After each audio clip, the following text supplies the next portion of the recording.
Sound like some Viking music, don't it? Yeah, gotta get it out the mud, that's the only way to win. Who am I to point the finger like I never ever seen? Been through the ups and downs like the letter N. They don't let you through the door, better kick that again. Cause that's the only way to win. That's the only way to go. Gotta get it out the mud, gotta get it out the flow. Cause that's the only way to go, let's go. Shooting lights out.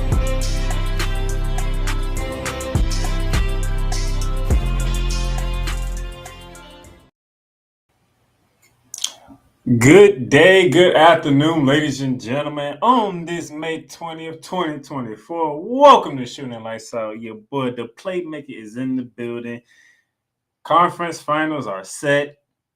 This is going to be fun.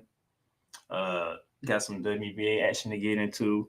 Gonna do a little something special with the WNBA. I'm actually going to look at some of the draft picks from the W and see how they took care of their first full week workload of being a WNBA superstar. You know, we're gonna preview the conference finals, and we're gonna recap that as well. So stay tuned. We got a good show for you on today, and to begin to show you, those of you who are faithful listeners, you already know how it is. I got to go around the hardwood.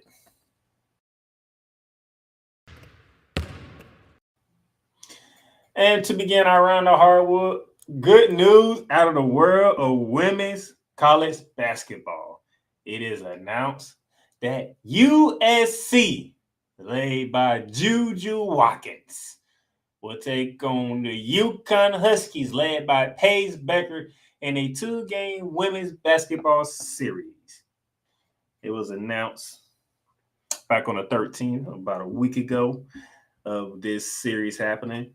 So we already know next season we will see Juju and Paige go at it one more time, which I am looking forward to. I believe the game next year will be in UConn. Yep, December. So mark your calendar. December 21st, 2024.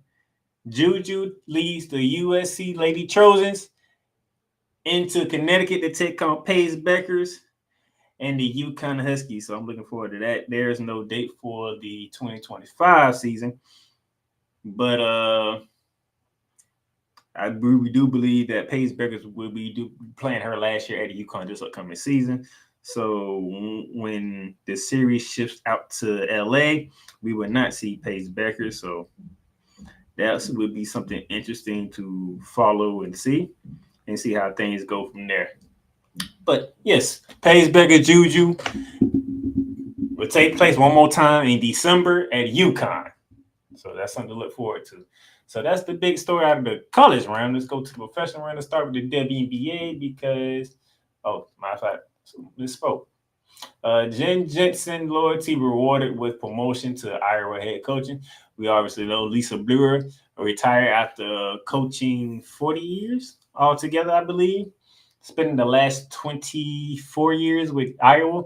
Obviously, the main star from Iowa was Caitlin Clark, who was obviously in the WNBA, but Lisa Brewer had a hell of a career. Couldn't pair it off with a national championship for Iowa. You know, losing to LSU last year, and then this couple of months ago losing to South Carolina in that championship game. But 2 national championship game appearances. She had a hell of a career. Good for her. And Jen Jensen is taking over, and she's been with Lisa Brewer the whole way. So this is her time to continue what Lisa Brewer has built at Iowa, and then put her little flavor into it and see what some changes she might do. All right. Now let's go to the WNBA. In the WNBA, Nneka Ogwumike had an ankle injury, and she missed the last game when the Storm played against the Washington Mystics. I'll be doing a little recap of that game, but it's a possibility she'll be playing today because they do have a game today, and I'll show you that when I talk WNBA. But ankle injury, missed the game. Didn't matter; they were still able to get the dub. Let's go to the NBA rounds. The Bulls are adding Wes Lascelles Jr. and Dave Craig as top assistant coaches to be under Billy Donovan. As the Bulls is changing up their coaching staff, not the head coach. The head coach is still there. Billy Donovan will still be the head coach, but he changing up some of his staff members. See what he can get better at and whatnot. Would it matter? We shall see. Because the are you gonna keep Zach LaVine? But you're gonna do it DeMar Rosen. Kobe Wright had a good year. What is the health issue with Alonzo Ball? So there's a lot of questions surrounding Chicago right now. So even though you're changing up the assistant coaching staff, you still have the same questions when it comes to roster. So does this help the roster? Do the assistant coaches take the roster to the next level? I mean, where we at? Because when it's roster, we need some roster answer. Okay, that's what we need. So we shall see. But that's what they're doing. Bills training up the coaching staff. News not so good for those who are Boston Celtics fans. Kristaps Porzingis is expected to miss at least 2 more games, which is the first 2 games of the Eastern Conference Final in Boston. Still dealing with that calf injury. Says he's been progressing very well. He's working his way back, but they saying when the series starts between the Boston Celtics and the Indiana Pacers, which is tomorrow, still too soon for that. Even game 2 will probably be Thursday. Will probably still be too soon. So they're looking at next week being a possibility for Kristaps Porzingis to come back, and they are going to need Kristaps Porzingis to win this NBA championship that they've been trying to win for the longest. So we shall see. But hey, the Boston's still the number 1 team in the country. All right. So we got to see what's going to happen when it comes to the Boston Celtics and Kristaps Porzingis going forward. Speaking of injuries, Jalen Brunson had a fracture in his hand in Game 7 against the Indiana Pacers. The amount of injuries that the Knicks suffered during the playoffs, matter of fact, all season, because they lost Julius Randle, halfway through the season. He never returned. He lost Bogdan Bogdanovic at the start of the playoffs. He didn't even make it to the playoffs. He got right at the end of the regular season. You lost him for the rest of the season. Then Mitchell Robinson goes down during the 76ers series. He was done for the postseason. Then Josh Hart had that abdominal injury. OG Anunoby missed some playoff games. Now injuries left and right for the Knicks. But I'll dive into that more when I recap the conference semis, because I got to recap that great Game 7 by the Indiana Pacers. And news that just broke about 40 minutes ago, Victor Wembanyama, Chet Holmgren headline NBA All-Rookie team. Not surprising whatsoever, but here's the All-Rookie team. You have Brandon Promitsky from the Golden State Warriors, Hakeem Hicks from the Miami Heat, Brandon Miller from the Charlotte Hornets, Chet Holmgren for the Oklahoma City Thunder, and Victor Wembanyama for the San Antonio Spurs. Really no Corey here, Holmgren, Wembanyama, pretty much the most outstanding rookies of the class. Hicks he came on strong for the Miami Heat, and then the final 2 spots you just picking, Brandon Miller, he's on the Hornets. He did what he could, but you play for the Charlotte Hornets, so I mean. And then when Brandon Promitsky got his chance to play sub in for either Klay Thompson or Steph Curry, he played very well under Steve Kerr. And I know the Golden State Warriors were happy about how he played when the minutes that he was given and what he was allowed to do. So, congratulations to all 5 gentlemen of being the all-rookie team, first team. They didn't have a chance to dive into the second and third team, but I'm pretty sure if you probably going to NBA out, ESPN out, or whatever app you use to get your news source from, your sports news source from, you'll probably see who was the second team and third team. But these 5 guys right here, Promitsky, Hicks Jr., Miller, Holmgren, and Wembanyama, all NBA rookie first team. Congratulations to you all. And that would do it for Around the Hardwood.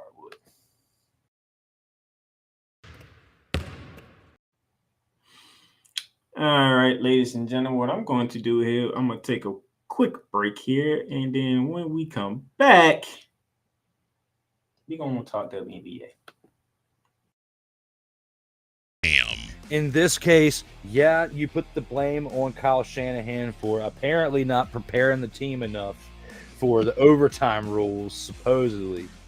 Cole Johnson. Peyton was considered the winner, and he was the darling of all darlings for Gerald. With a special appearance by Tyrone Alizé McDummy. Ain't nobody calling me. Text. Delete!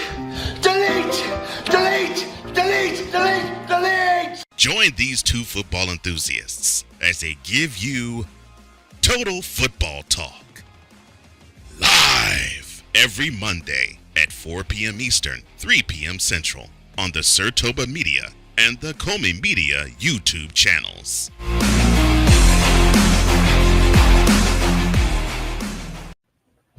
All right, ladies and gentlemen, welcome back to Shooting Lights Out. And so, quick commercial break. That's a quick one because we got a lot to get into. And what we going to do? We finna dive into the WNBA because, man, there was some things that happened in the W.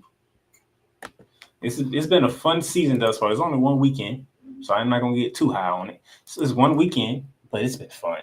It's been fun. So let's go ahead and dive into it right now. We're going to get it popping here. All right. So when we talk WNBA, you got to look at it. We had 2 games. First, I'm recapping the whole weekend. I should start by saying that. So we're going back to Friday. Yeah, the Washington Mystics going against Connecticut Sun, then the Seattle Storm. This is Minnesota Lynx in game 2. I mean, the Connecticut Sun, man. I said this last show. I said it the show before that. You're talking about the third best team in the WNBA, the Connecticut Sun. And they do what they're supposed to do. 184 with a 77 win over the Washington Mystics, dropping them to 0-2, and the Connecticut Sun going to 2-0. I mean, the one Obama 22 points on 9 for 19 from the field. She ain't hit not one 3-pointer. Didn't matter. Alicia Thomas with 13 points, 11 boards, 6 assists, and then Angel Carrington, 21 points. I mean, it's hard out in these streets, but you got to go against Connecticut because Connecticut, they are a physical team, and they have bona fide playmakers. They have bona fide scorers. They have bona fide stars on their team. We're talking the Connecticut Suns here, okay? That's why they're the third best team in the WNBA. All right, so nothing too much to hype into on that one. Hey, Mississippi U just ran gets to the third best team in the league, so it is what it is. Shooting percentages, 42% for the Suns, 48% for the Mystics. Mystics shot better from 3-point range as well. I mean, the Connecticut Suns shot 10% from 3-point range. They went 2 for 10. No, the problem is the free throws. The Connecticut made 12 more free throws than the Washington Mystics, and that's how you lose. Even though the home team didn't get the home cooking from beyond the heart because they went 2 for 20 from 3. But when you go 24 out of 26 from a charity strike, that says a lot. So there you go. From Connecticut to Minnesota to Twin Cities because it was round 2 between the Seattle Storm and the Minnesota Lynx. Minnesota went to Seattle, beat them on opening night. And then Seattle wanted to return, couldn't get it, double overtime, 102 to 93 win for the Minnesota Lynx, taking them to 2-0 with both wins over the Storm. And obviously the Storm is 0-2 because they took both losses to the Minnesota Lynx. Phoenicia Collier just continued to dominate. 29 points, 9 boards, 5 assists. McBride helped out with 19. Smith gave you 16. You got 10 for Williams. I mean, but Jewel Lloyd got it together. 20 points, 6 and 6, better than her opening night game. Diggins Smith with 22 points, but also helped out. Agumake had 24 and 11 before she injured her ankle in that game and didn't come back, which probably was the difference between the Lynx going over to be 2-0 and the Storms not getting their first win and being 0-1. Shooting percentage is 39% for the Storm, 44% for the Lynx. Shooting 3-pointers, 43% for the Lynx, 25% for the Storm. when you get cold on the road, you lose games. No matter if you're going overtime or not. If you can't hit, that's what happens. So that was Friday. Saturday, we had 4 games Saturday. The Fever headed to New York to take on the Liberty yet again, but this time at the Broadcast Center. The Sparks are in Vegas to take on the defending champ Aces, Chicago Sky, and the Wings ran it back again down in Dallas. And then the Dream took on the Mercury out in Phoenix. And then, the Fever pretty much got dominated again by the New York Liberty. It was a 20-point game at one point, and the Fever try to make a furious run, but it was too little too late. So that's why you see a 91-80 final score. Caitlin Clark, I feel she played her best game thus far. 22 points, 9 for 17 from the field, 4 for 10 from 3. 6 boards, 8 assists. She also had, I think she had 8 turnovers. She had 8 turnovers. I made a post on it. Great. Her best performance thus far, game 3. She learned some things from her second game. First game against the Liberty, her second game overall as a WNBA superstar. She learned some things. She adjusted a bit, but we got to work on the turnovers if you're Caitlin Clark. Aaliyah Boston, only 12 points, 5 of 10, 7 boards. And we need more from the reigning Rookie of the Year when you was that dominant player for the Indiana Fever when you helped got them to 8 more wins the previous season to last year. We need you to show up some more. I know we trying to figure out how to do a Caitlin Clark, Aaliyah Boston 1-2 punch here. And the head coach, she's only in her second year. Hopefully she'll figure it out as the season wanes. And that Caitlin Clark, Aaliyah Boston, you got Kia Mitchell. Kia Mitchell's a bucket. She's a bucket. Mitchell's a bucket. Let's just call it what it is. So you literally have 3 scorers that's in your starting lineup. You have the Indiana Fever who are buckets. Well, Aaliyah Boston, Kia Mitchell, and Caitlin Clark. You just have to figure out what's the best way of using all 3. If you're going to put all 3 in the starting lineup. That's what you got, because you got 17 from Mitchell, 22 from Clark, as I said, and 12 from Aaliyah Boston. So, that's more than half of what your team scored, okay? But you just got to figure out how to do it. But but it's New York Liberty. I'm a New York Liberty fan, so what you want me to say? What you want me to say? Shout out to my man, my brother, Cole Johnson, being in the chat. Appreciate you, bro. It's the New York League. What you want me to say? Stewie, 24 points. She ain't dominate the board that she did last time, but she didn't have to because Jarquell did that with 14 and 12. Brianna Stewart. Not Brianna Stewart, but Sabrina Ionescu. We still haven't seen the Ionescu game yet. She only gave 12 points. One of those points was on Caitlin. 3 of those points was on Caitlin Clark when she faked it, passed it, and then just hit it. Belanger Laney, 13 points. And all 5 of my starters was in double figures, even Courtney Vandersloot with 10 points. So, hey, I'm just know that, hey, it is what it is. What you got? You see, Cole Johnson say, talk your talk, Playmaker, have to break to record total football talk at the top of the hour. No problem. I know. I got you. Y'all have fun with that. All right, so here we go. Let's move on. Let's just move on because you see the shooting percentages here. Everything's in New York favor. So 2-0 against Caitlin Clark. It is what it is. She'll learn. It's second best team in the WNBA. What you expect? So it is what it is. That was game 1 of 4 on Saturday. Game 2 was the LA Sparks head to Vegas to take on the defending champ Aces. Very close, tight-knit game. The Sparks came to play some ball, but when you're playing against the defending champs, it's just something different. 89-82 win. As the Aces go to 2-0, Sparks drop their 1-2. But give the Sparks some time. They got 2 rookies they're trying to work in, You see Cameron Burke, only 4 points. She did get you 8 rebounds. It's a rough going for Cameron Burke, okay? Kia Nurse only 1 point, which is not like Kia Nurse at all. Lacey Brown gave you 16. And I believe Rakita had like 20. I should have wrote it down, but I didn't. Let me go quick research here. Let me go ahead and go back and look because I know it's in here. Because Wakita, she's working. When she comes in, she's doing what she does best and put the ball in the bucket. 13 points, 5 for 6 from the field, 2 for 2 from the 3-point range. That's Wakia Jackson. So when she comes in, she makes the most of what she does. She's a bucket. Because if you didn't see Wakia Jackson at Tennessee, you missed the girl who can get buckets. But obviously, when you got Lexi Brown, Kia Nurse, it's kind of hard to try to put Erika Jackson in the lineup. But they'll figure it out, you know. Hamby, 29 points, 9 boys. She's gonna do what she does. She's a dominant force in the inside. And those of you who've been watching WNBA, we all know that. Now, the champs, Jackie Young, 22 points, 11 assists with 6 boards. A'ja Wilson, 22 points, 10 boards. Kelsey Plum with 17 points and 5 dimes. Okay, you got Alicia Carr putting in 13. When you go against the defending champs, it's just a different level.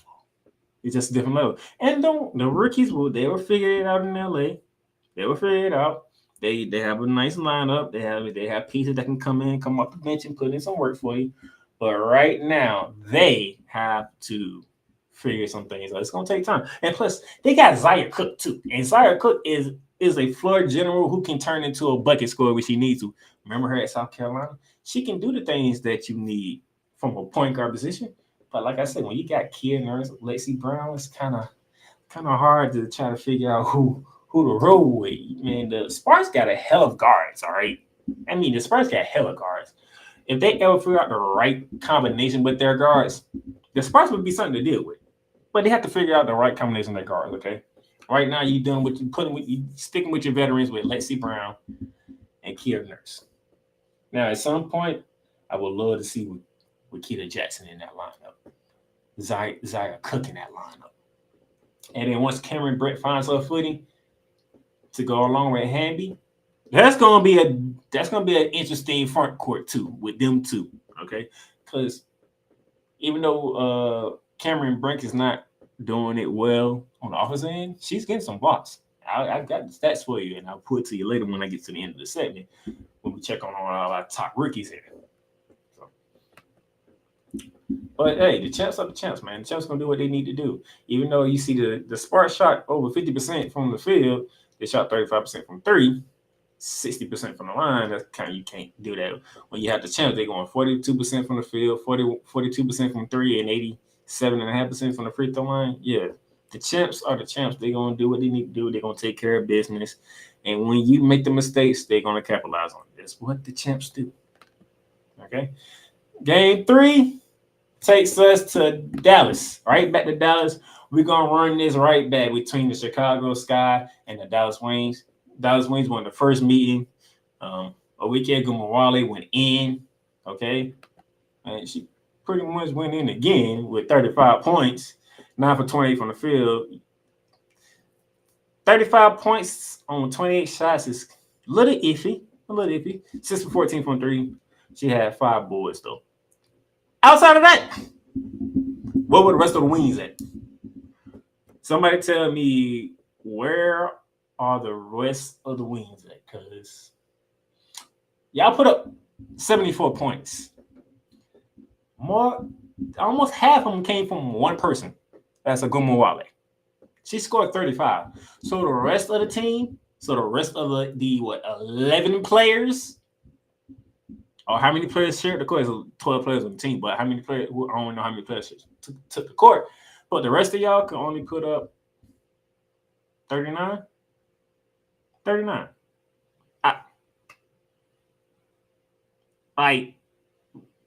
That's not good. And then Chicago Sky, every starter scored in double figures, including Angel Reese.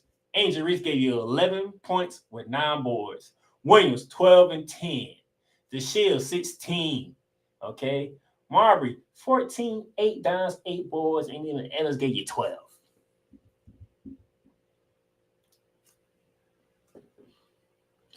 So if you take Agumawale out the way from the Wings, The 5 starters of the Chicago Sky outscored the rest of the Dallas Wings. We talking about 11 players here. Outscored by 5 players. I mean, congrats. They split the series. So it's 1-1. That's why both teams are 1-1. Okay. Opening night, Rika Gomorrah came out and said, nah, this is my house. Y'all coming to my building for a new season. I'm going to let y'all know. Then she did it again, but she ain't had no help. And then instead of being 2-0, you're 1-1 with the Chicago Sky. So that's all that is. And shout out to Angel Reese. She's struggling as well. 3 for 9 from the field, 11 points, but she gave you 9 boards. She got you 9 boards. So she's working on the glass. Shots ain't dropping, but she's on the glass. Okay? I mean, look at it. The Wings have played 3 centers in their starting lineup. We talking 16 rebounds between the front court of 3+ for the Wings. If we take the 2 for the Sky, we talking 19. Because the Sky played 3 guards. So the two inside presence for the wing for the Sky, who don't even have Carmela Cardozo here because she's out for at least another month and a half. They grab 19 boards. If you go over to the 3 that's playing for the Dallas Wings that's in the starting lineup, they got you 16. So Angel Reese is putting in work. It might not show on the field goal percentage or the points, but them boys, she getting them boys. She's working on them boys. So I'll take that anytime. If your shot ain't dropping, can you give me something else? Matter of fact, let me get on the glass, get you some rebounds, maybe get you some extra possessions and whatnot. Or let me lock up on defense. Let me help slow down whoever my counterpart is so they can't get off to make sure my team still has a chance because I can't get it going. So I love it. Both teams shot 40% from the field, 19% for the Chicago Sky to 46% for the Wing, and yet and still the Wings took an L at home, even though they shot better from the field. Interesting how things work in basketball. And then we get to game 4. Cool McCain was here. I know he'd have been happy because he'd have been not so happy because Atlanta Dream took the challenge to Phoenix to take on the Phoenix Mercury, and the Phoenix Mercury got themselves on the board for their first win of the season, 88-85. What a game this was! Back and forth affair. I mean, Diana Taurasi had struggled, 15 points, but she 87 boards. I mean, but Kalia Cooper, whoo! Why did the Sky trade her? Why did the Sky trade her to Phoenix? Could you imagine Kalia Cooper with Camila Cardoso and Angel Reese right now? And along with Diamond DeShields? Whew! Lord have mercy. 38 points. 11 for 20 from the field. 3 for 5 from 3. That girl was on the mission. Game 1, she looked at game 1 and said, oh, nah. Game 1 was not my game. That is not Kalia Cooper basketball. So when the Dream came walking in that building, whoo, boy, she let them have it. Now, shout out to the Atlanta Dream, okay? Alicia Gray, 22 points. Rain Howard, 21 points. Haley Jones still haven't found her footing yet in her second year. I'm waiting for Haley Jones to finally, I don't know if it's how the team is constructed, how the coaches can't find what she does best to fit the team. I don't know what it is. But Haley Jones has not been a name we heard a lot of since she came to the W. So we need to find whatever we need to find down in the ATL to get Haley Jones being the Haley Jones we seen in college. We need to figure that out. We need to figure that out some type of way, okay? Once we figure that out, the Dream gonna be even more dangerous. Because Haley Jones is a bucket. We've seen it. She's a bucket. We know she's a bucket. But we need to figure out a way, maybe not put her as a shooting guard. Maybe put her at the small forward position. Or maybe even be that stretch 4 or that stretch power forward for you, and let her go to work. Because she's playing 20 minutes, she's playing one half. She's literally playing one half of games. And only giving you 2 points. You're going to need more from that. if the Dream is going to take the next step, they're going to need Haley Jones because Haley Jones is the young one here. Okay, Tina Charles is back. It's all rolling good. She had a great first game, second game, not so much. Alicia Gray, we already know what she's about. We know what Ryan Howard's about, who came in the same draft as Haley Jones, by the way. No, I should know. She came in the year before. The year before from Kentucky. The year before. My fault. Because Alicia, she came in with a Leah Boston. But come on. Once we get this together with Haley Jones, I should see Atlanta Dream take the next step forward. But shout out to Kylie Cooper. Woo-hoo. She went in. Oh, she went in, and it's something that good Lord. Cole Johnson says, if you want her to get easy points, I'll say put her at the small board position and let her work the mid range. And that's what she did at Stanford. She was deadly at the mid range in college. Maybe let her do that. But Haley Jones I need Haley Jones in the stat line a little bit more around here. My brother says this guy cleaned up on the offensive glass that second chance points, which is something that they need. And he also says, dang, somebody had a hot hand for the Mercury. Khalil Cooper. Doesn't matter if she was still in Chicago with Angel Reese and Camila Cardozo with Diamond DeShields. Man, Chicago would be a problem. A legit problem if they still had Khalil Cooper. Chicago's got to been around, man. Statistics, even though the Mercury shot terribly from the 3-point range at 26%. You know, when you shoot more free throws than the other team, that kind of helps. So that was Saturday, and we had one game on Sunday. On yesterday, Storm was visiting the Washington Mystics, and man, when you lose to talented players that the Mystics lose, this is the type of start of the season that you'll get. Atlanta Don says she need to take a break from basketball. You sent Natasha Cloud out to the Phoenix Mercury. Mercury, they lost some key pieces, so that's why they're on a 0-3 start. And they can only put up like 77, 76, 75 points in these games that they lost.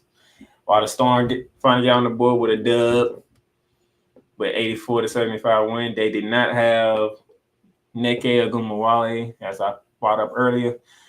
Out with the ankle injury, didn't matter. Drew Lloyd, 24 points. Skylar Diggins-Smith with 18 points. Morgan Bardon with 15 points, 14 boards, man in the middle like she does best. And it's just the Mystics, they main stars are not there no more. Like Elena Della Don, she's taking a break, and then you ship Natasha Cloud to Phoenix. Well, she don't have to worry about scoring. That's why you got Diana Taurasi, you got Khalil Cooper. So Natasha Cloud can do what she do best and just lock up whoever the best player is on the other side. Because Natasha Cloud is a hell of a defender. Who you have left? I know you got Arita Atkins, who gave you 19 points, but she needs help. I mean, Aaliyah Edwards is on the team. She's starting as a rookie, so she's been thrown to the fire as well. So she's trying to learn the WNBA way as well as the rest of the rookie class. Like, if you're a Mystics fan, this might be a season that you just got to take as it goes because you lost a lot. I mean, you really lost a lot, and there's no making ground for it, right? The rest of the WNBA pretty much got belted. Like, look at Drew Lloyd has Skylar Diggins-Smith now, and she had Nike Ogumawale to help her with the scoring. Drew Lloyd don't have to go for 38, 40 a game this year. She can deviate up now and then pick her moments to kill you on the court. Because she don't have to do it all by herself like she had to do last year, which was ridiculous. She was averaging 35 points a game. I'm looking at this girl going back and forth with Arika Ogumake for the wings and dropping 40 apiece. And then another game, she dropping 38 against the reigning defending champs and the Aces, even though they took an L because that's all who they had was Drew Lloyd. They don't have to worry about that. But once they figure it out with Nikkei and Skyler, the Storm could be a problem once they figure it out. But for Washington, take it how it goes, because y'all don't have the star power now. Y'all don't have y'all lost a lot within 2 players. And what it says, Coach Johnson's like, yeah. Elena Johnson taking a break. She said she needed a break from the game. And then they shipped their best player out to Phoenix. So that's why the misses are 0-3. And I don't see no bright light at the end of the tunnel as of right now. It could continue to fall. So that's the recap of the weekend for the WNBA. Now let's get you previewing the games up to May 22nd, which is Wednesday. So tonight, Tuesday, and Wednesday. Starting tonight, ladies and gentlemen, tonight, the Alpha Mississippi Seattle Storm come off their first win of the season. Now they got to take on my New York Liberty down at the Barclays Center. We'll see if Nikkei Agumake will be ready for this game, because they're going to need her. We talking Stewie. We talking Condra Jones. We talking. Still waiting on Sabrina to finally show up this season. We're only 3 games in. Game 4. Can we see a Sabrina Nescu sighting, please? When she's going off and she's dropping 20 on you. But Brianna Story is on a mission. I like AJ Wizard is for the Aces. Jara Jones don't have her games. Her first game of the season went against the Washington Mystics when she went in. But Elijah Naney doing her thing. She's getting better and better on the offensive end, and we know what she is defensively. You seen what she did to Clayton Clark. She's been locking Clayton Clark up. But we'll see. That's game 1. Both games are at 7 p.m. One game was the Storm and Liberty on ESPN 3. But on ESPN tonight, game 2 between the Kinetic Suns and the Indiana Fever. Denasia Carrington gets the matchup with Clayton Clark for another time. Now, Clayton Clark, like I said earlier, she played better this go around. 22 points, a little more efficient from the shooting field. But the turnovers is going to be a problem. That was her second meeting with the New York Liberty, and she made some adjustment, and she had a better game. What would Caitlin Clark and the NFL do tonight to better adjust to how they played in the opener against when they was in Connecticut when they took an L? And Alicia Thomas went for a triple-double. And then the one on Bonner gave 26. Still haven't had Brianna Jones find her rhythm yet, because she's still recovering from that torn Achilles. But when she finds that big three of the Connecticut, it's only going to be hell. But I'm just wondering, what did we do to get in the Fever to combat what happened to you on the opening night against Connecticut? Now you're at home against Connecticut. Do we see improvement from the Connecticut Suns? Do we see improvement in Caitlin Clark in this one? And that she finds a way to, get more aggressive in scoring. But smart. Play smart ball, though. Smart ball. Okay? Because in the WNBA, they own your ass. And for the first 3 games, she has learned that these ladies are on my ass. Like the nice vision court passes that you usually get in college, they're not going to be there in the WNBA. So you need to find a way. Maybe you and Leah Boston need to work the pick and pop game, maybe all the give and go type game. Let's see what they do tonight. That's on ESPN, so you can watch it. But that's tonight. Tomorrow, we got a chip ahead here. At 7:30, the Dallas Wing will take on the Atlanta Dream. That's gonna be something to watch. How will the Wing respond to getting beat? How will the Dream respond to getting beat? Ryan Howard versus Arika Agumawale. That's gonna be fun to watch. That's at 7:30. We got 2 games at 10 p.m. One of them featuring a rematch opening night when the Phoenix Mercury go back to Vegas to take on the defending champs again. Diana Taurasi, let's see what she does on this one. And it's the defending champs. So what do you want me to say? They're defending champs. Figure out how to beat them. And then also at 10, somebody going to get their first win of the season. Somebody got to get their first win of the season because it is the Mystics at the Sparks Can Washington come up some type of way to put points on the board and get a dub, or will the new look Sparks with their brand new rookie toys of Cameron Brigg and Wakita Jackson get their first dub of the season for the home crowd? That's tomorrow. And then Wednesday, one game on the docket Wednesday. When the Fever head to Seattle to take on the Storm, we're talking Clayton Clark meeting up with Skylar Diggins-Smith and Jude Lord. That's going to be a fun battle right there. Nneka Ogwumike going against Aaliyah Boston. That's Wednesday. That's going to be fun to watch. Okay. I want to find if they can give me a station or a channel to watch that game. I want to watch that. Matter of fact, put that game on the WNBA app for all I care. I want to see that. I want to see Skylar Diggins-Smith and Clayton Clark go at it. I want to see Clayton Clark and Jude Lord go at it. Because damn it, I know Jude Lord is a bucket. I want to see if Clayton Clark can handle what Jude Lord brings to the table. I want to see that. And I want to see how Clayton Clark responds. That's what I want to see. Okay. Now, outside of that, I did say that. Let's look at the first week for the rookies here. Caitlin Clark, again, has a total of 51 points, 17 points a game. Shooting 40% from the field, 32% from three, giving you 4.3 rebounds a game with 5.7 assists per game, but she has 21 turnovers, which is 7 turnovers per game. It's the turnovers. She's going to figure out the scoring. She's going to figure that out. It's the turnovers. Can she cut down on turnovers? Can she?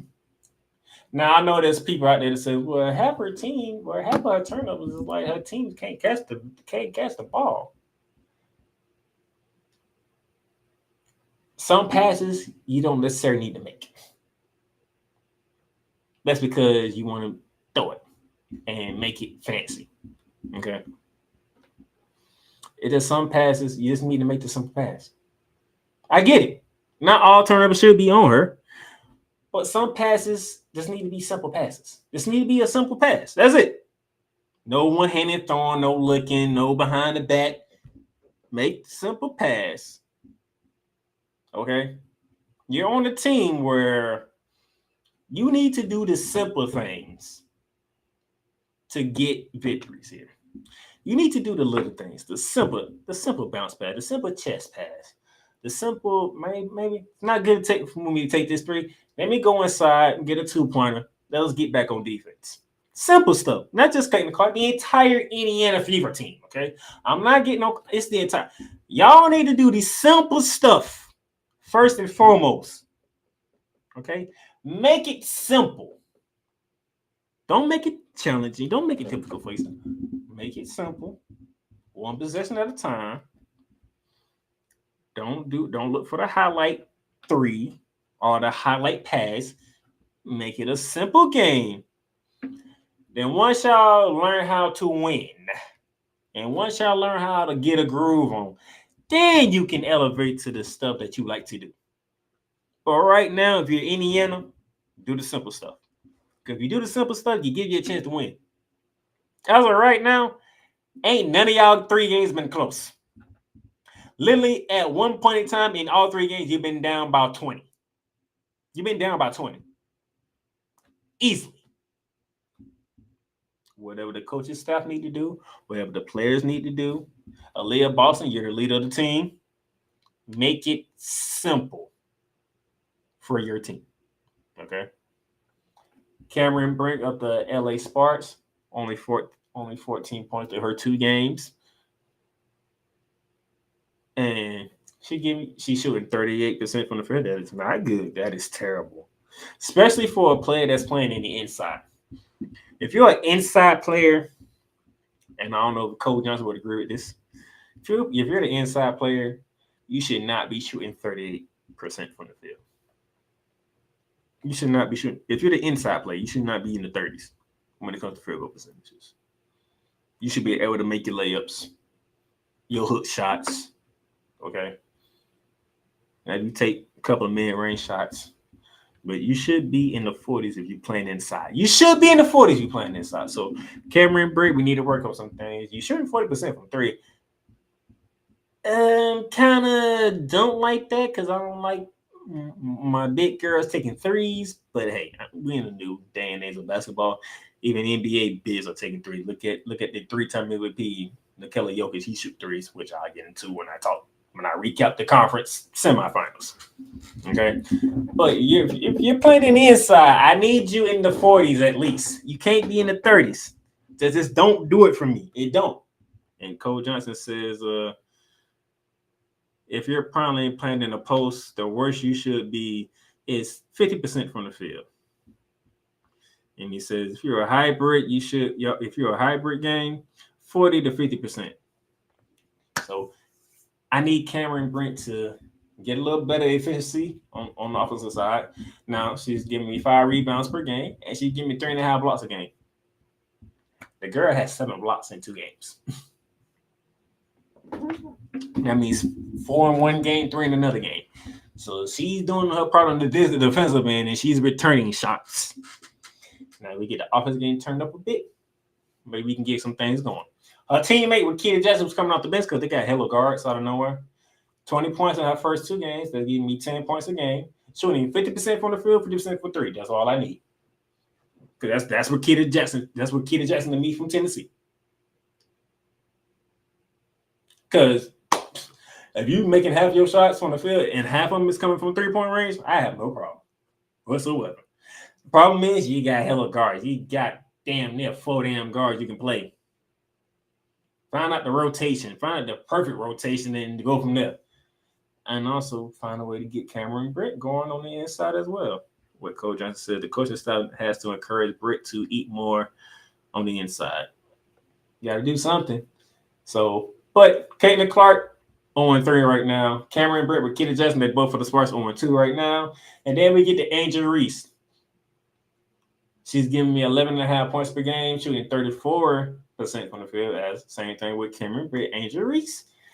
I don't need you playing the inside and being in the low 30s. I need you in the 40s. Okay, and particularly, and I found this stat on me. She's shooting 46.7% from the charity stripe. Angel Reese, get your ass in that damn gym. Work on your damn free throws. Because the one thing about it, if you ain't hitting free throws in a professional league, it's a problem. You're a professional now. I need you hitting your free throws. You got to hit your free throws. Because guess what? As the season wanes on, and these teams know that you can't hit free throws, guess what they're going to do? Oh, we're going to send Angel Reese to the line. That's what we're going to do. She can't hit. I know all you have talked about, you have dominated that all the things you went through in college and how people made you the villain when it comes to Caitlin Clark and all this stuff. I'm telling you right now, if you can't hit your free throws, they will put you on the line on purpose because they know Chicago can't win if Angel Reese can't hit free throws. All right? Diamond, this shit is going to need help. Camila Cardoso, when she comes back from her shoulder injury, it's going to take her a minute to get acclimated with the WNBA type of game. So, Angel Reese, I need you to make your free throws. You got to make your free throws. Now, outside of that, you're giving me 8.5 rebounds a game. Love it. I absolutely love it. You're struggling from the field. I get it. But your free throws should not be. Your free throws shouldn't even be in the 50s. Maybe I'll take the 60 because you're a rookie. I'll take the 60% free throw percentage because you're a rookie. But you're not even there. You're in the 45. You're in the 45%, 46 percentile. That's not good. As much as I want to get on you about your field goal percentage, which is 34, not even 35%, that free throw percentage is alarming. Okay, that free throw percentage is more alarming than the field goal percentage. So Angel Reese needs you working on the free throws. Okay, you got to work on the free throws. Please work on the free throws. Cole Johnson says the same goes for Reese. Angel should be able to find her way to dominate the paint, and if she is that way from the free throw line, we'll be hearing Hacker Angel. I'm just telling you, that's what is going to happen with it. If the team know you can't hit free throws, oh yeah, we're gonna send you to the line. Like, and as you see on the bottom of the screen, Camila Dosa is still out with a shoulder injury. She hasn't stepped foot on the WNBA court yet. So we gotta wait for the shot towers to finally be whole, but they ain't whole right now. But that's what I have when it comes to the WNBA. Rookies are struggling, which is expected. This is what they need to work on. Kayla Clark, she gonna get her points. When she starts learning, she showed me when she played New York the second time, okay, this is how they played me the first time. This is probably what I can do to make it more better for myself and the team. Still can't have a turnover. You have 21 turnovers in 3 games. That is 7 turnovers a game. So Caitlin Clark has to work on not turning the ball over. Cameron Brick, Angel Reese got to work on dominate the inside. Angel Reese need to work on free throws. And Rakita Jackson, just do what you've been doing, Rakita, because you was a walking bucket. Okay? You showing 50% in the limited time that you got in the 2 games that you played. From not only from the field, from 3 as well. So, Rakita, you keep doing what you're doing, all right? And Aaliyah Edwards, who's not on the screen, Aaliyah Edwards, you're in a situation where you might go through the most growth pains than anybody because Washington is decimated star power and production. So we shall see. But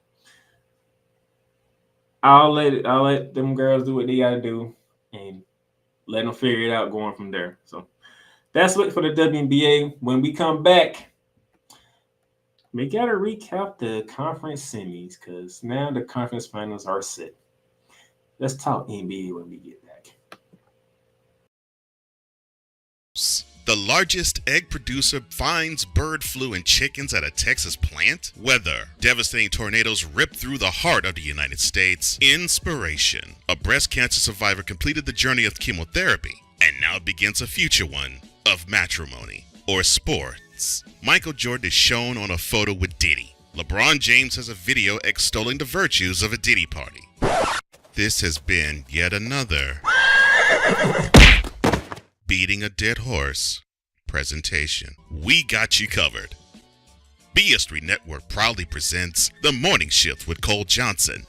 Live every weekday morning beginning April 29th at 8 a.m. Eastern, 7 a.m. Central.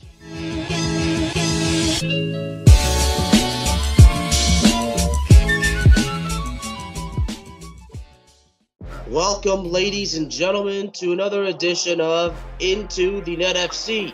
Kylian Mbappe just all of a sudden finally understood his role, and I think he finally understood that everything Kylian Mbappe has accomplished already, there is still a hell of a lot waiting for him in the future. Kylian Mbappe is only 24 years old.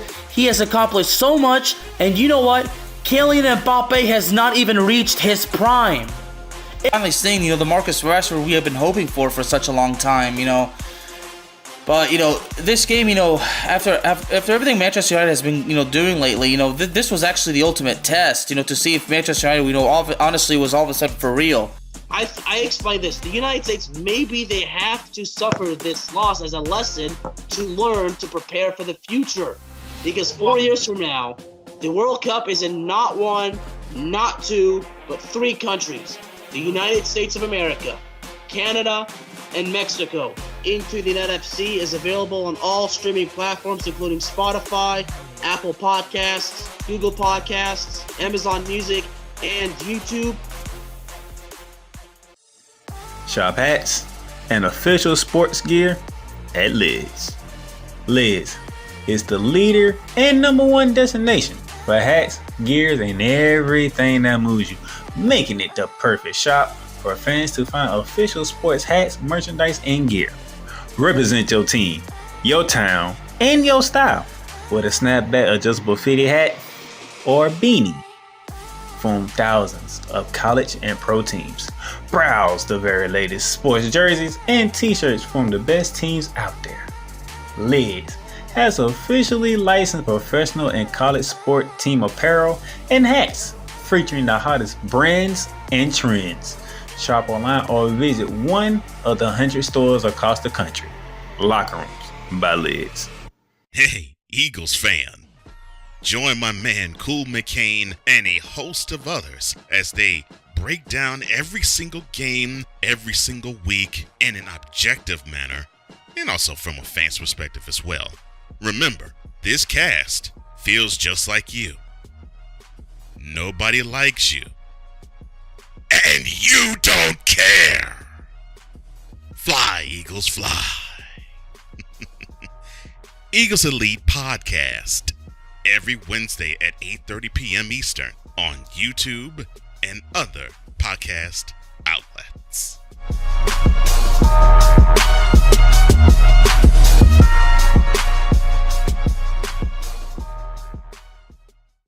Poppy J. You got the option to cry for the government. You got the option to protest. You got the option to keep buying, but this is also an option. Wise El Jefe.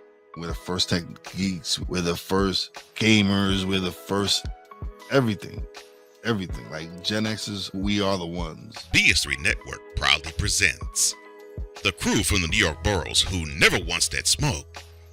Nah, they want that fire. Poppy J and Wise El Jefe. Fridays at 9 p.m. Eastern, 8 p.m. Central. Check your local listings for your viewing and listening pleasure.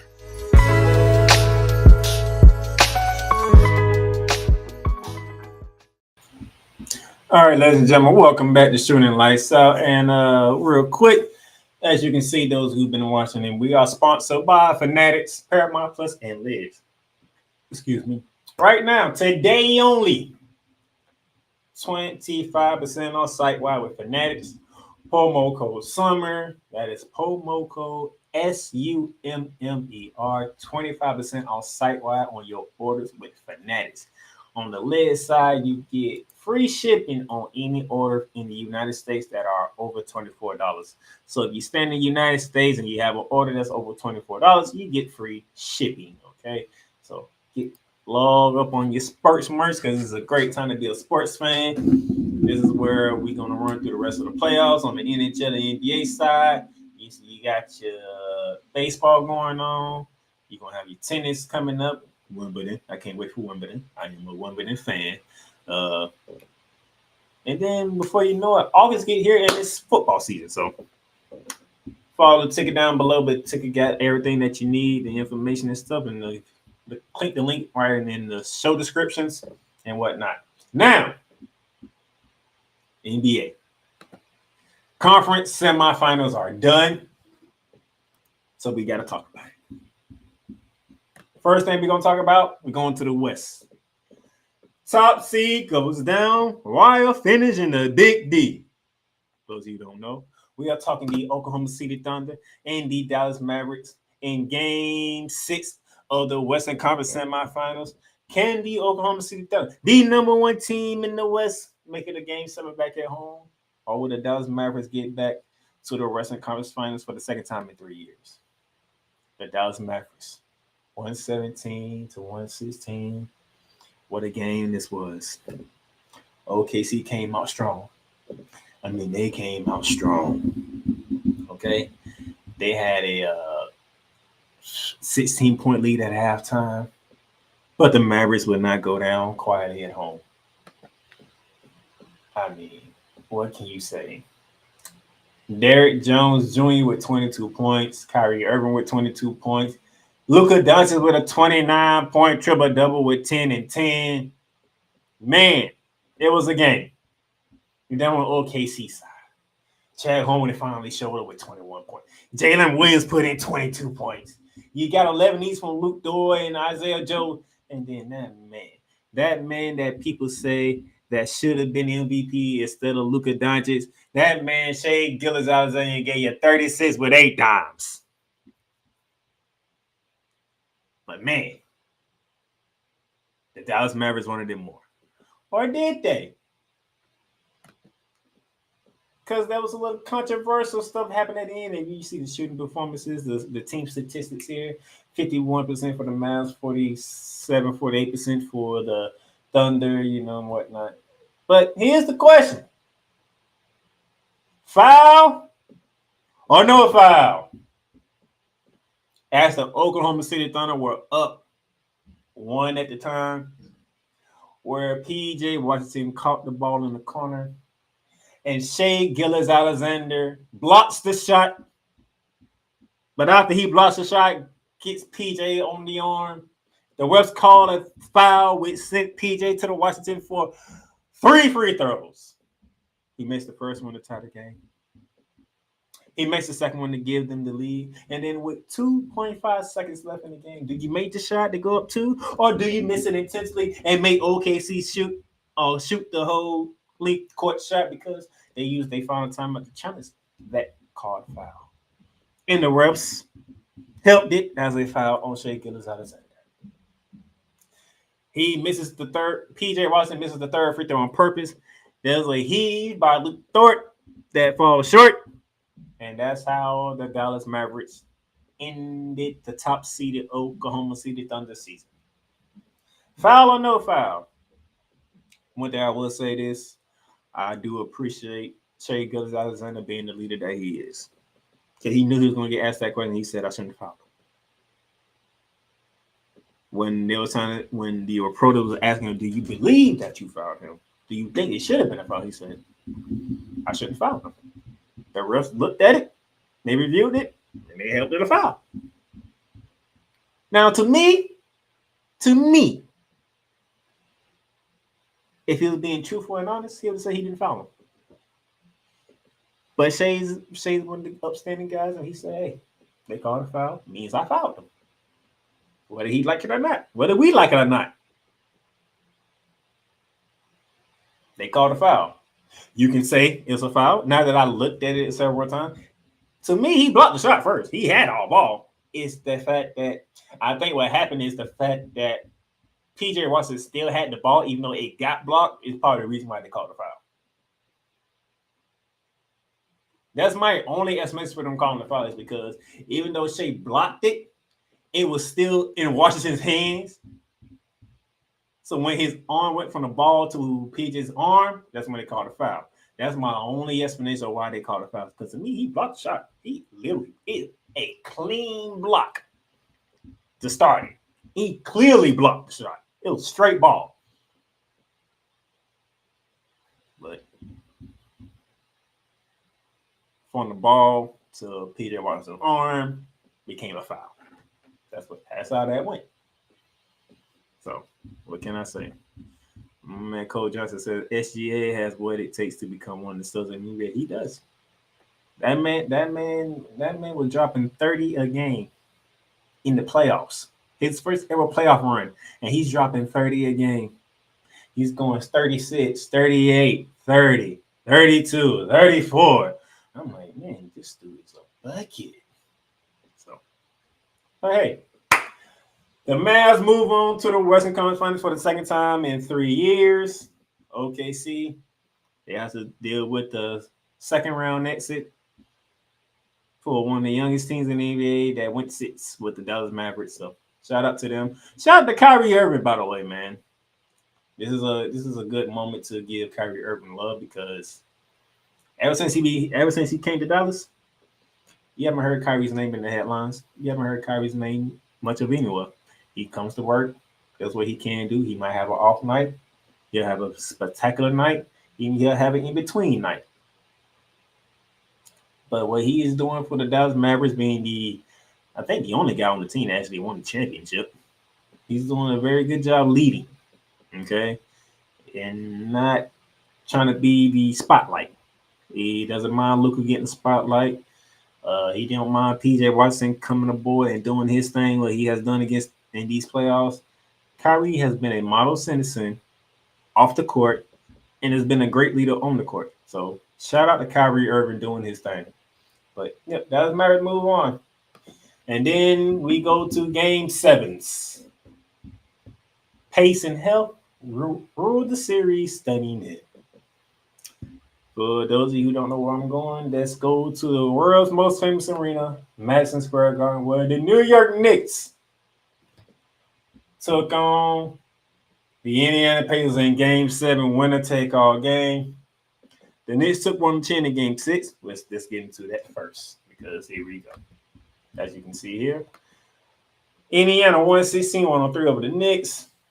Knicks had a lead at one point in time after the first quarter, and it was all Indiana from there. You know, Tibbs got his boys out of there quick, fast, in a hurry. Nobody played 40 minutes in Game 6 for the New York Knicks, getting ready for Game 7 at home.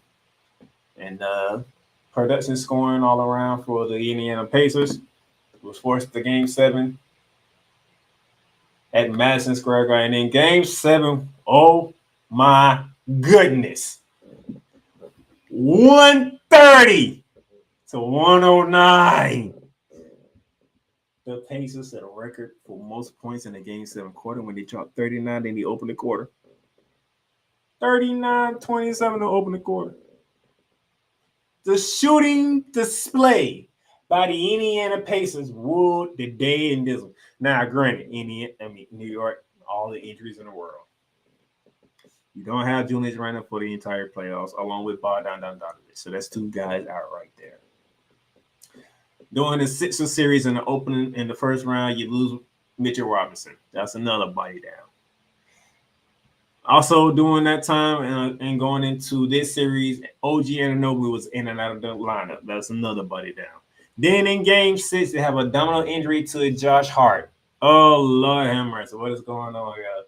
Now, Josh Hart is hurt. And then in this Game 7 where the Indiana Pacers just beat the first off the New York Knicks, Jalen Brunson pretty much broke his hand. So it's just the injury bug of the New York Knicks ruled the New York Knicks. But that doesn't overshadow of what the Indiana Pacers did. These dudes shot 67% from the field, 54% from three. It was just destined to be the Indiana Pacers. Because I get it. I can talk about the injuries. Yes, I get it. But when you got a team shooting 67% from the field, what do you do? What do you do? This team shot 67% against a team, even though beaten up, better than bruised, is one of the most tenacious defensive teams in the NBA. And it didn't matter what they put up, it was dropping. In Madison Square Garden, in front of Spike Lee, in front of Fat Joe, in front of Chelsea Morgan, in front of Stephen A. Smith. And there was Nick Kratz had to sit there and was like, these dudes are really, on top of them not having players, it's really like, these dudes are hitting every single thing right now. Like, we haven't seen this type of shooting performance since the Spurs when they did it in Game 3 against the Miami Heat in the NBA Finals. The last series LeBron James played in the Miami Heat uniform. When they just shot the ball so ridiculously at home in San Antonio, you just knew like San Antonio was going to win this series. It was just like that. It's like, yeah, this is a done deal because San Antonio can't miss a damn thing. That had to be the feeling in Madison Square Garden. Like, dude, Indiana is hitting every damn thing. Like, they ain't missing nothing. Like, that's an NBA record of shooting performance in the Game 7. To shoot 67%. It's an NBA record for a Game 7. And then, on top of that, you hit more than half of your three-pointers. So not only you smashing them on the three-point line, you smashing them overall. It's just, I mean, you feel for New York because they ran out of bodies. And while they run out of bodies, Indiana just hitting every damn thing they throw up. So it's like, well, damn, you getting hit from both sides. One side, you don't have players, and the other side, the other team is scoring at will on you. And you known for defense. It's like, bro, tip your cat to the Indiana Pacers because, dude, even if they had bodies, a shooting performance like that is ridiculous. Like, you can have a healthy team. If both teams are healthy and one team is shooting 67%, there's still nothing you can do. Because, like, it's like, well, what more can I do? Like, hands in the face, we're right there. They just drop it. Like, bro, what now? Trent, now obviously some of those were open shots because how the play was set up. When you talk Halliburton coming off a pick with a wide open 3-pointer, you can't do that. But that's what you did on several occasions. But a shooting performance like that, you just can't. There's nothing you can do. You just have to tip your cap. It's like it's one of the games. It's like, man, what can we do? It's just one of those type of games. So shout out to the Indiana Pacers, man. You made it to the Eastern Conference Finals where you'll be facing the Boston Celtics, who've been waiting for a very long time to find out who they're going to play because this series actually went 7. And speaking of going 7, the road will strike again. Champs dethroned in the Mile High. Minnesota Timberwolves, Denver Nuggets in the final game of the NBA Conference Semifinals. Will the champs continue to move on? Obviously, they didn't because Minnesota has done something that hasn't been done. 98-90 was the final score in Minnesota Timberwolves' favor. After getting thoroughly thumped in the first half, I mean, dude, they were down 15 at halftime. And then the second half put the clamps down on the Nuggets. Outscored the Nuggets 60-37 in the second half and overcome a 20-point deficit in the third quarter. 20-point deficit in the third quarter. I'm just looking at it and it's just crazy how Anthony Edwards didn't have the best game. 16 points on 6 for 24 shooting, 2 for 10 from 3-point range, but he gave you 7 dimes, he gave you 8 boards. Mike Conley with 10 points with 8 boards. Karl Anthony Towns, 23 points with 12 boards. Rudy Gobert, 13 points with 9 boards. And Jaden McDaniels, 23 points with 6 boards. It's just an all-around effort by the Minnesota Timberwolves, even when your superstar ain't got it going on in the scoring bucket. Everybody else picked him up. And not only did everybody else pick him up, he picked himself up too because he said, hey, if I ain't scoring, my teammates are on fire, so I'll give you 7 dimes. And guess what? Just because my shot ain't going doesn't mean I don't need to hit the glass. I give you 8 boards. That's what I'm talking about from a superstar. Damn it, my shot ain't going, but I can give you some rebounds and I can throw you some dimes. Either way, we're going to find a way to get over this. We're going to find a way to win this damn game. I don't care. I am shooting terrible. My shot ain't on, okay? But here's 7 dimes still. Here's 8 rebounds still. Let's get it popping. And then on the Denver Nuggets side, where, oh boy, on the Nuggets side. Cool McCain, if you're watching, I'm sorry, but I have to do this.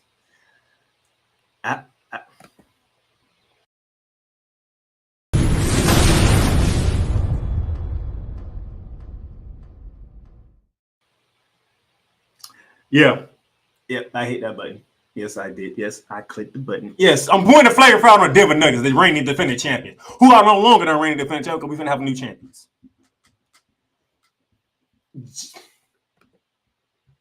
You look at the Denver Nuggets side. You see what I got highlighted. Michael Porter Jr., 3 for 12, 1 for 6 from 3, gave me 9 boards, bonus gave me 7 points. Now, granted, then we put this in proper context. Everything he's been going through off the court, 3 brothers, all in some trouble, some type of way, either with the law, with the league, whatever you want to talk about. One brother accidentally killed somebody. I say accidentally, it was a car accident. And so I say accidentally killed somebody. Accidentally. That's one problem. Another brother, I think the youngest brother, DUI. So 2 brothers in trouble with the law. And then I think the older brother, another brother, who was banned from the damn league because he betted on his damn self and betted on his team to lose. If y'all don't remember, go back into when we did the flagrant foul on Jonte Porter. Because that dude there, I have no idea what to say about him. That's why he got banned from the league. So maybe all the adversity on the outside finally caught up with Michael Porter on the court. So I want to put this in proper perspective that he might have the emotional part of the emotional adrenaline that he was getting from everything happened with his brothers, finally ran out on him, and he couldn't perform because he performed hell of a way against the Lakers. He was torching the Lakers, and they had no answer. Minnesota was a different animal, and he couldn't get off. And then you look at the dynamic duo with Nikola Jokic, the 3-time MVP, and Jamal Murray. Nikola Jokic 13 for 28, 2 for 10 from 3, 19 boards, 7 dimes, 34 assists. 34 points. Question for the Joker. Why is you taking 10 threes? That's questionable. That is my main question. Why are you taking 10 threes? Why? Like, why are you taking 10 threes? You had a 20-point lead, and it turned into a 30-point swing because Minnesota ended up going up by 10. Why are you taking 10 threes, Joker? Why? When your damage is done on the inside, being a playmaker when teams try to W, or being a scorer when somebody try to go at you one-on-one. So why are you taking 10 threes? That's my first, that's like my question for you, okay? You taking 10 threes. Like, get your big ass in the paint and do what you do best. Work that foot, make defenders try to guess where you finna go with the ball, and make them look stupid. That's how you got to your third MVP. That's what I want to know. Okay? You're the reigning league MVP, and you're taking 10 threes in a game 7. No, we don't need you taking 10 threes in a game 7. Half of those shots should be somewhere in the paint. So instead of you being 13 for 28, maybe you're 18 for 33. And we might have a different conversation here. Just a thought. I don't know if Kuma can't gonna agree with me or not. But hell, I'll find out later. I'll be seeing him in about 2 hours from now. But that's my question for the Joker on that. Jamal Murray. You gave me what I asked for in the first half.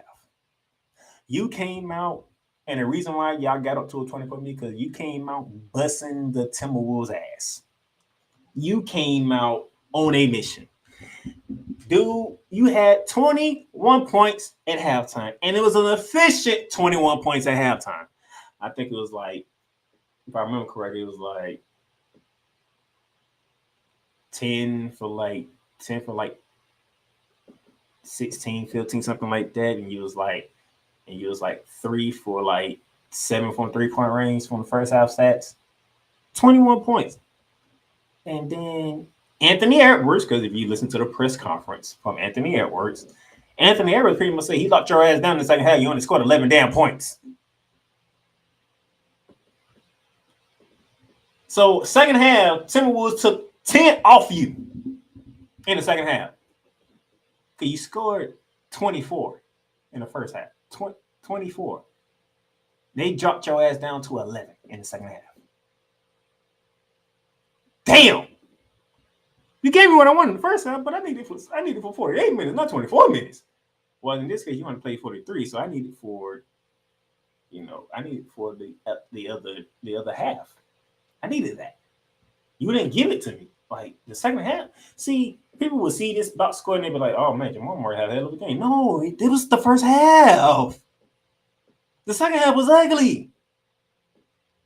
It was literally ugly. And then Conrad Pro only giving you 5 points doesn't help. And then Aaron Gordon only giving you 4 points don't help. But my problem is,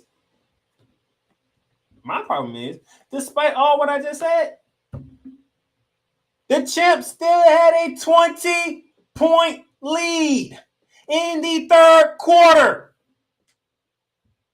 You was up 58-38.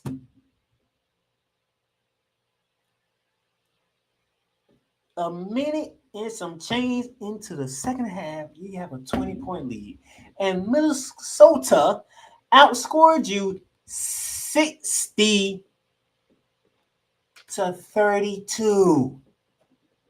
60-32 in a 23-minute span, which is the rest of the third quarter and all of the fourth quarter. If you take 11 minutes and you add 12 minutes, which is a whole quarter, you get 23 minutes. And those 23 minutes, Minnesota outscored you 60-32. You're the home team. How does that happen? Explain that to me. A 20-point lead blown by the reigning defending champs in their own damn building. In their own building. In a game freaking 7. I'm sorry, but you have to get this flagrant foul because that is the most fragrant thing I've seen these playoffs thus far. To be the reigning defending champs at home with a game 7, and you have a 20-point lead in the second half, and you still blow it. Oh, and speaking of home,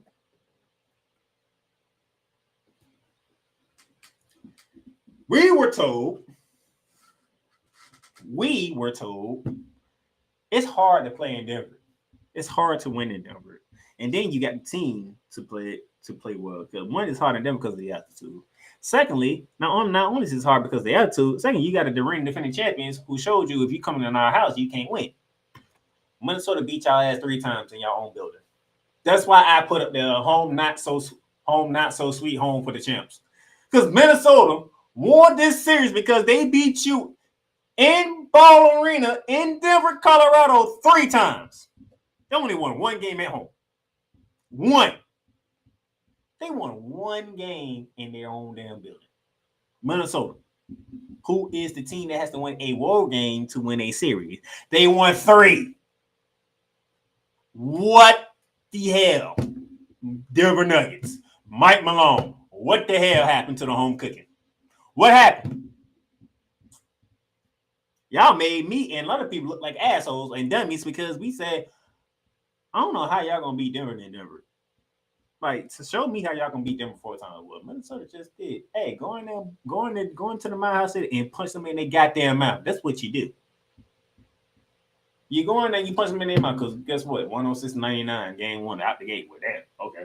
Well, they won world win, so all right, let's see if Denver going to come back and feel good. No, game 2, 106-80. Locked your ass down in game 2. They let your ass down more in game 2 than they did in game 1.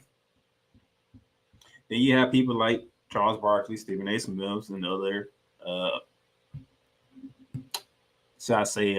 faces on special networks that work never off. I mean, these are still the champs, right? I mean, I don't think they're just gonna lay down and be done with. And then you take your ass down up to Minnesota to the Twin Cities, and you got both games in Minnesota to come back 2-2. You defended on court in game 5, and then game 6, which everybody knows very well, you got your ass handed to you by 45. At one point, you was down 50. And the way Joker looked at it, everybody thought, okay, the Joker gonna mean some business here. And then game 7 happened. Man, you had a 20-point lead, and you got your ass whooped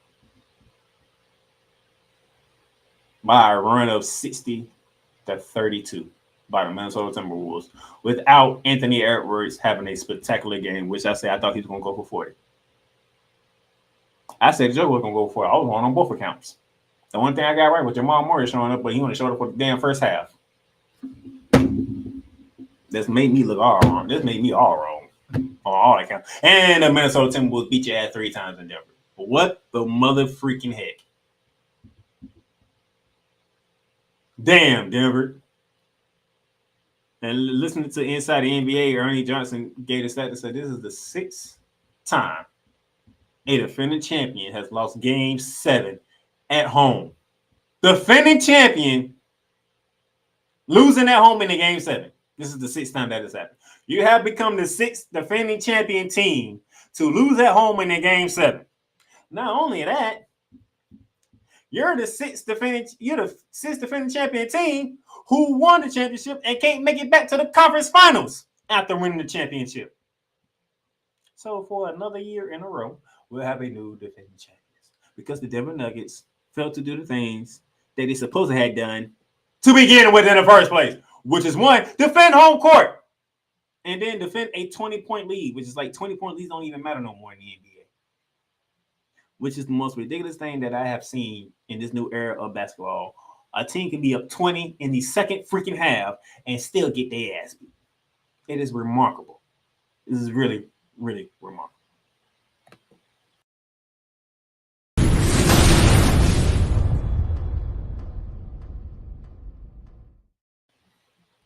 All right, we're going to take one last break, and then when we come back, we're going to preview the conference finals because it's set. I love you morons. New Kids on the Block, New Edition. Dear whatever the law firm is. Sincerely, the U.S. Supreme Court. Ben Affleck, Matt Damon. Go yourself again, Jason Whitlock.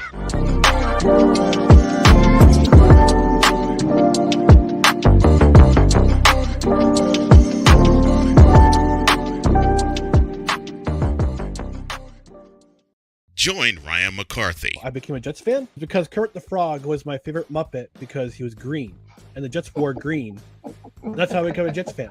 And Dustin Henry. ESPN is cashing all in on let's pay a few personalities and we'll just kind of fill in the gaps. As they walk you through all of the world of sports from their perspective. The Albany Empire, it's a literal circus. No credentials required. Where, Ryan, say the tag. Where you don't need a press pass to talk sports. Every Monday at 8 p.m. Eastern, 7 p.m. Central. On YouTube and where you can find all podcasts. WWE Shop is your online source for all things WWE. Be a part of the excitement and score wrestling gear for big events like WrestleMania or SummerSlam. From current superstars to legends, from Raw to SmackDown to NXT. Don't miss this chance to shop for the most awesome WWE merch. Shop for the best deals as well as WWE gift cards and save big on your favorite items. WWE Shop at Fanatics Experience.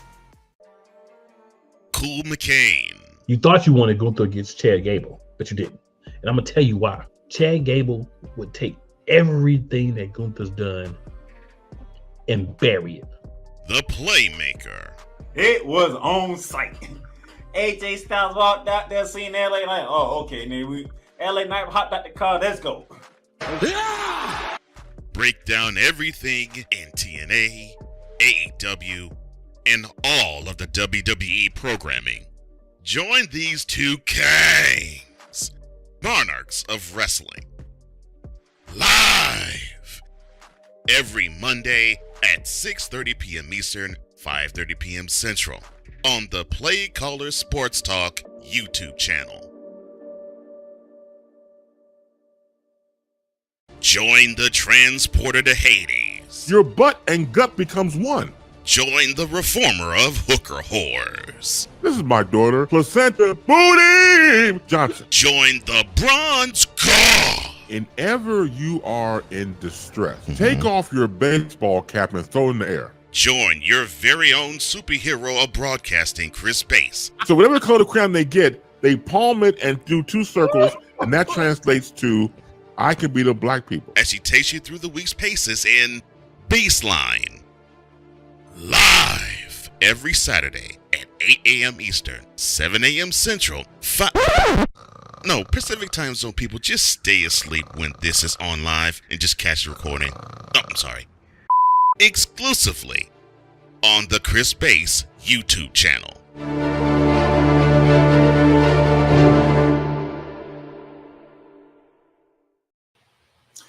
All right, ladies and gentlemen, welcome back to Shooting the Lights Out here. Yep, those of you that saw the Monster Wrestling commercial, yep, in about 2 hours from now, me and Cool McCain will be talking wrestling. King and Queen of the Ring tournament still going on. See what's going on with AEW and some other things that's going to happen over there. Saudi Arabia this upcoming weekend. That's in 2 hours from now. I have one more thing to do, and let's preview the conference finals. So let's get to it. The conference finals are set. Let's begin in the East, where it will be the Indiana Pacers taking on the Boston Celtics exclusively on the networks of ESPN, ESPN2, and ABC. All right. Here's the season schedule. Here's the series schedule. Tomorrow is the game 1 up in Boston. Game 2 in Boston will be on the 23rd. Game 3, when it shifts to Indiana, will be on, it looks like Saturday, if I'm guessing correct. No, Friday. Hello. Yeah, Friday. On ABC up in Indiana. Game 4 would be on the 27th, Memorial Day. Memorial Day is the 27th. That'll be game 4. And then there's a game 5 back in Boston. That's on the 29th. There's a game 6 in Indiana on 30th, the last day of May. And then on June 2nd will be the deciding game 7, if we get that far. Okay, that's if we get that far. Now, during the regular season, these teams met 5 times, with the Celtics winning 3 of the 2. I do believe either 1 or 2 of them was part of the in-season tournament when Indiana dropped 155 points, if I believe correctly. Oh, the Celtics dropped 155, and I think the Pacers got them back. I think that was part of the in-season tournament type stuff. At least 1 or 2 of those games. But outside of that, from the new year, outside the in-season tournament, if I'm remembering correctly, Celtics dropped 118, Pacers dropped 133. It's been a high-scoring affair between these two teams, so we might be getting the same thing here. Now, game 1. Tyrese Halliburton is averaging 20 points per game in the playoffs, taking Tatum about 27. Both guys are shooting 47% from the field. So we should see how this goes. How does Indiana feel coming off of Game 7, where they just played on yesterday? They have to leave New York, fly down to Boston, get ready for the Boston Celtics, who've been off for quite a while because they ended the Cavs in 5. Like they ended the Miami Heat in 5. So how'd that go? And then for my bettors, my sportsbook bettors here, 13.5 for the Celtics on ESPN. And then the spread dropped down to 9.5. So it's going to be interesting. But if everything is the way it's supposed to be, I like the Boston Celtics defenders is off and no later than 6. The problem is, as I said on News at Times, as Cole Johnson said on News at Times, but the Boston Celtics, you never know which Boston Celtics team you're going to get. Because one game, they'll beat the brakes off you and they'll show you why they are the number 1 team in the NBA. And then the next game, they just don't care. And you'd be like, why did you just lose to this team by like 20? Like, what the hell is going on with Jason Tatum, Jaylen Brown? What the mother and father is y'all doing? Y'all should not be losing by 20 to a team. There's no team in the East. This is basically what we did. Game 1 against the Miami Heat, they bust them right in their mouth. It was like, bruh, y'all not on the same playing field with us, and y'all don't have Hemi Butler. Y'all not on the same playing field with us. Get up out of here. Game 2, Miami struck back. How in the hell did Miami beat y'all by double digits in your own building? What the hell's going on here? And then games 3, 4, and 5, it's like, all right, we done with Miami. Let's get them up out of here. I'm sick of them. Same thing with the Cleveland Cavaliers series. Game 1, bust them right in their mouth. Like, great job on beating Orlando. My matches, by the way. Great job winning that series, surviving that one. That was a very entertaining series, back and forth affair between both teams. But you stepped up to the number 1 team. Got you. So we're going to, let you know what it is. And then in game 2, in TD Garden, how the hell do y'all lose by double digits to the Cleveland Cavaliers? What the hell is going on here? And then they go to Cleveland and they take both games at Cleveland. Had double digit leads in both games and let Cleveland come back in it. And then game 5, they wipe their hands, Cleveland say, y'all get up out of here. We'll be tired of seeing y'all. So you don't know which Boston team you're going to get. Which is why I say 6, because I know at least one of them games, Boston going to come out and be like, all right, man, we just here. And that'll be the game the Indiana Pacers might go for 150 because everything dropping because Boston just don't care. Now, if Boston was to play the way Boston was supposed to play throughout this entire series, they can actually sweep the Indiana Pacers, in my humble opinion. But I know damn well Boston ain't going to play that way, and I know they're going to give them at least 1 game, maybe 2. So that's why I say this don't go no more than 6. I would give Indiana 2 because Boston don't know how to close teams out when – I won't say don't know how to close things out. Boston don't know how to put their foot on somebody's neck and break it. Like, I guarantee you tomorrow night, Boston going to come out here. They're going to punch Indiana in their mouth. You're like, dude, y'all just had a 7-game series. Thank y'all for coming to TD Garden. Thank you for showing up for the Eastern Conference Finals. But y'all at a little level here that y'all not ready for. Plus the minimum out game 1. If game 2 is gonna be my problem. That's gonna be my problem. Game 2. If Boston gonna come out in game 2 and bust them in their mouth again, or they gonna do what they did with the Miami Heat and the Cleveland Cavaliers, and we're gonna go to Indiana tied 1-1. Because if we go to Indiana, Boston up 2-0, they done. Indiana's done.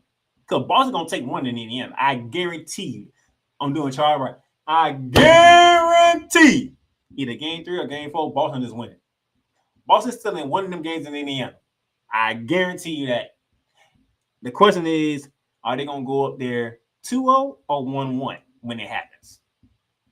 Because I know if they defend home court and go 2-0 going to Indiana might as well hang it up because you ain't coming back to meet Boston. They're not. You're just not gonna do it. So I got Boston in 6. Hopefully it's in 5.